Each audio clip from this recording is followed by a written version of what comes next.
Thank you, Matt. First, wish Mike and his staff good luck this weekend in their conference tournament. You know, that's their staff needs to be commended on where they started, losing so many veterans and everything else, and being able to, you know, keep everything together and end up where they're at right now. So I commend them for their success and wish them the best of luck this weekend. We had a good week this week. Our players responded again, which was good.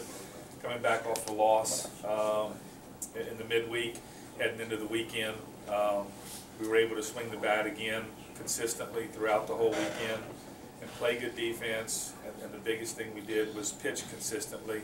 The bullpen really, at the Houston game, really threw well, and it kind of carried over into the weekend, which was huge for us because we're going to need the bullpen, you know, throughout this stretch run. Ben Carter did a great job of stepping up for us, and Stark on Sunday, allowing us to be able to keep Wilson in the bullpen where we like him.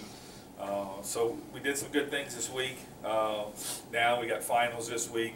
They have today and tomorrow off to try to get everything back in shape with school and finals. We'll probably work out on Wednesday morning, and then a light workout around finals on Thursday, and then get going on Friday, Saturday, Sunday.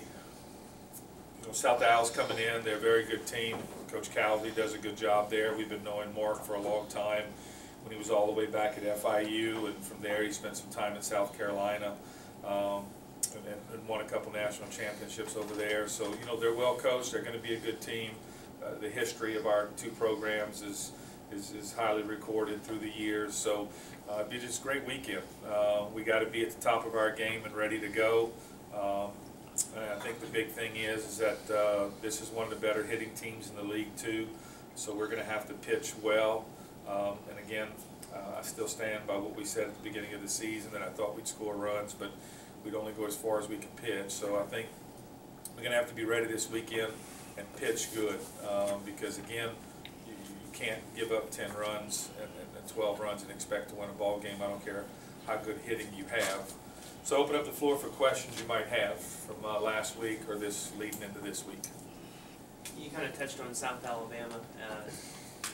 For you, just being kind of a guy with history and stuff, how excited are you for this weekend for South Al and UL to be relevant again with the regular season title on the line?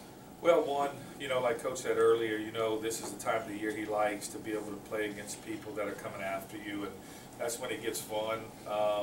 You know, this thing narrows itself down. I think 297 teams start playing baseball at the beginning of the year. It's going to, you know, wind itself down to 64.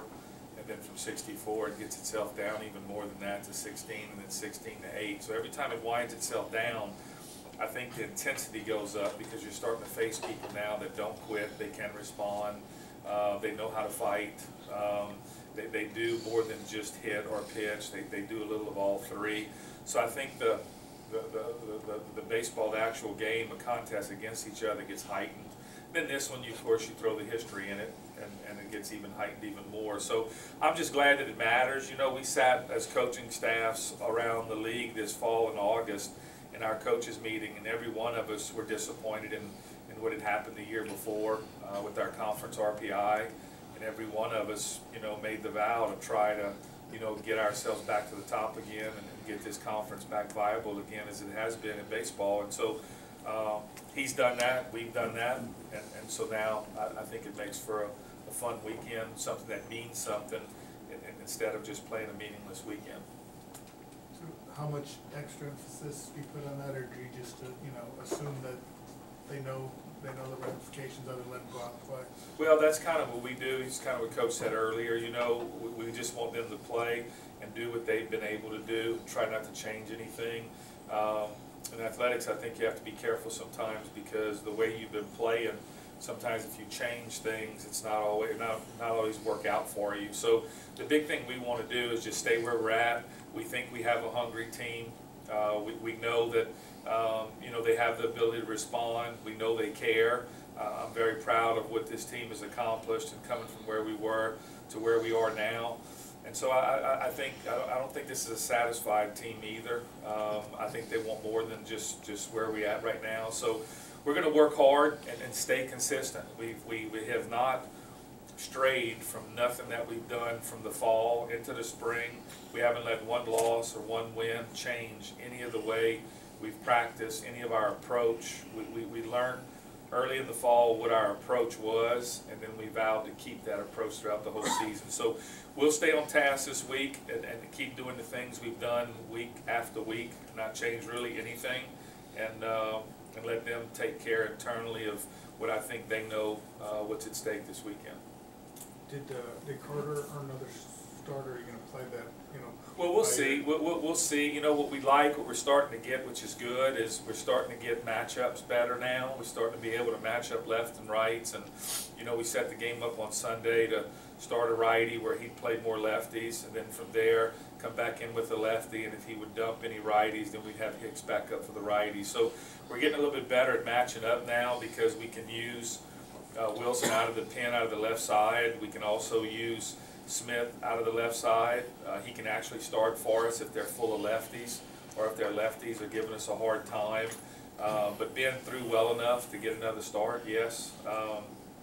We've been piecemealing him throughout the whole season, making sure that the elbow had enough time to recover and get back to where it needed to be. And you know, he's a 90, 91 mile an hour arm with a good slider and a good changeup. So he's got good stuff.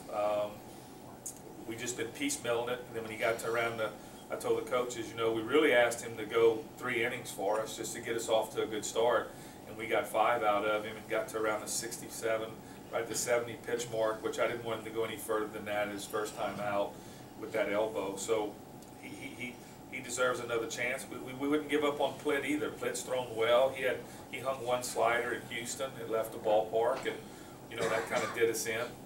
Coach said that earlier, that they're probably 1 or 2 pitches away from being better, and I think the same thing with us. We're 1 or 2 pitches away from being even better than we are. So one good thing is I think we're getting a little bit more confidence out of the bullpen, and that's going to come at a good time because we're playing a team this weekend that can swing the bat well.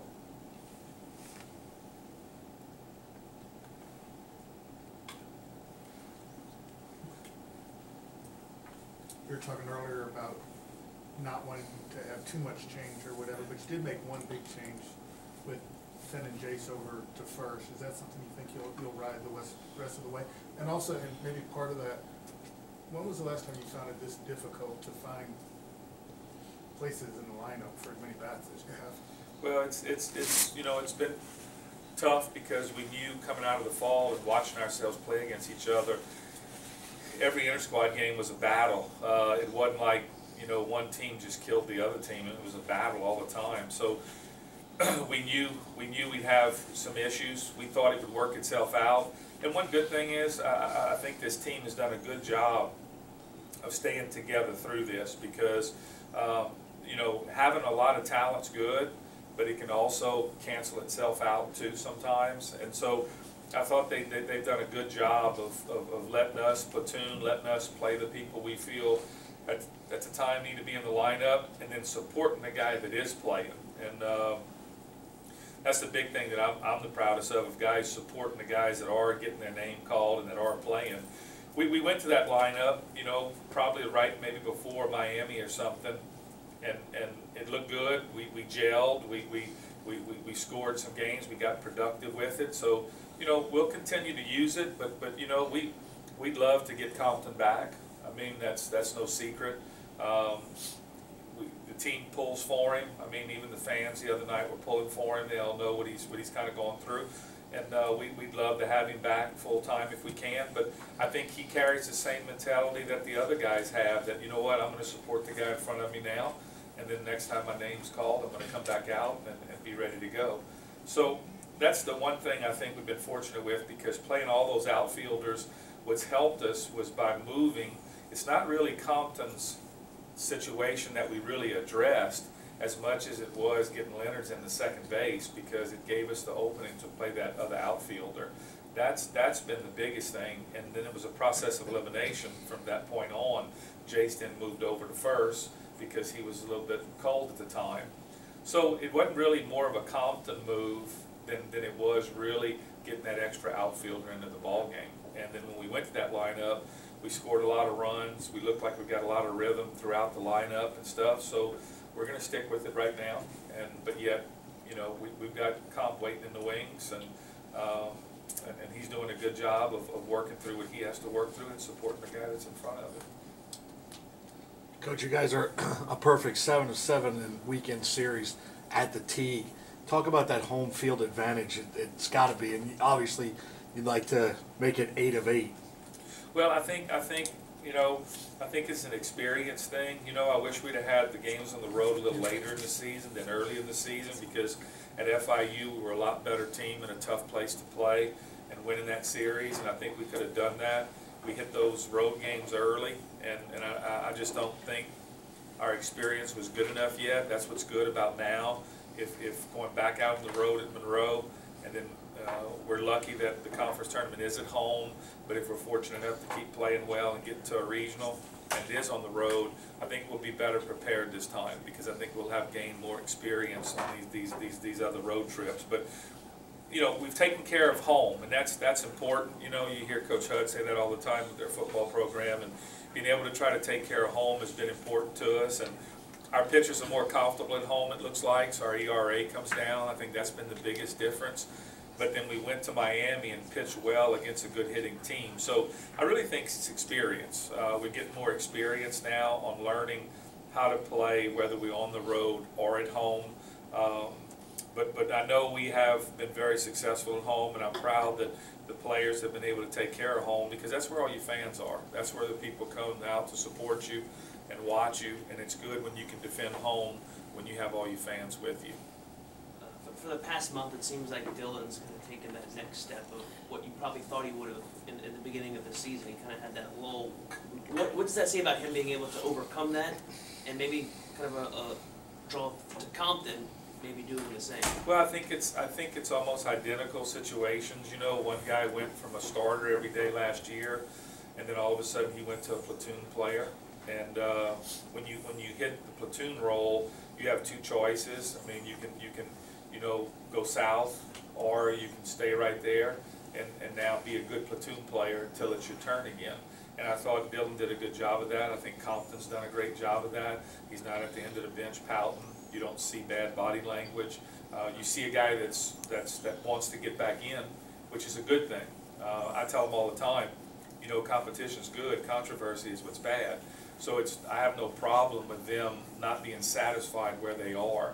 The difference is that you got to be mature enough to recognize where you are, and then now give the team what it needs and where you are. And I thought Dylan did a good job of that. I think Dylan's situation is simply a sophomore. The charts are out now. After your freshman year is a little bit easier. You look at Austin and Booty for next year, they'll face the charts now, because they didn't face a lot of these teams throughout the season that they're pitching against right now, but next year they'll face the charts. And I think Dylan hit the charts. You know, that everybody had the charts on him, and I think it took him some time to learn how to hit against that chart, and not let them learn what they're going to do to you and then cut them off at the pass. And I think that comes with experience, and I think he's done that now. He's starting to learn now how not to hit according to that chart. What's been most impressive about his hitting? It seems like even though he's in the bottom of the lineup, he's really kind of a game changer for you guys. Obviously, with Saturday's game, he has the potential to really blow it open for you. Well, he does. You know, having him and Trent's in the 7 and 8 hole is just phenomenal in the lineup. You know, the biggest thing with those two guys right there, in my opinion, they're both almost identical guys. They have a tendency sometimes to spin, and everybody else in the lineup is not big spinners.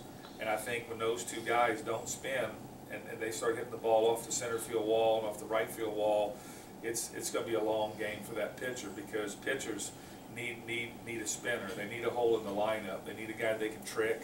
They need a guy that's going to cap a ground ball, curve ball to shortstop for a 6-4-3 double play. And it's hard to do that when you got a guy that doesn't spin. He's not going to turn back on that breaking ball.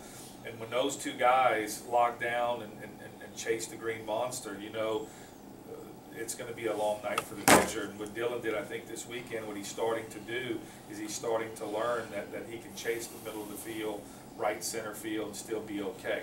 Those guys that you know, like Scott Hawkins when he was here, when those guys are gifted with power early, it actually becomes a curse, because they spend most of their life now being known as a power hitter in high school. So they get away from being a good hitter and they concentrate on being a power hitter. And that's a dangerous thing, because pitching is going to keep getting better as you go up the ladder. So what you want to learn how to do is learn how to become a good hitter with power.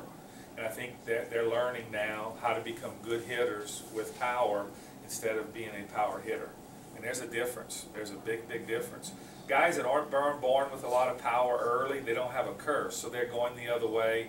They're using the middle of the field and not spinning back on the ball. And they as they go down the road, like a Trahan, he just wears out the middle of the field to right center field so well. So he matches up almost every night that he plays. But those spin guys, they'll have a big night, 2 bad nights, a big night, 2 bad nights. And a lot of that is because they're waiting on that hanging breaking ball. And if it doesn't hang, it's a lot tougher for them to hit it because they're looking this way instead of that way. So I really believe with these 2 guys, they're really getting better at using the middle of the field. And I think that's why we've gotten better, because when those 2 guys close up the hole at the bottom, it's going to be a long night, you know, for the pitcher.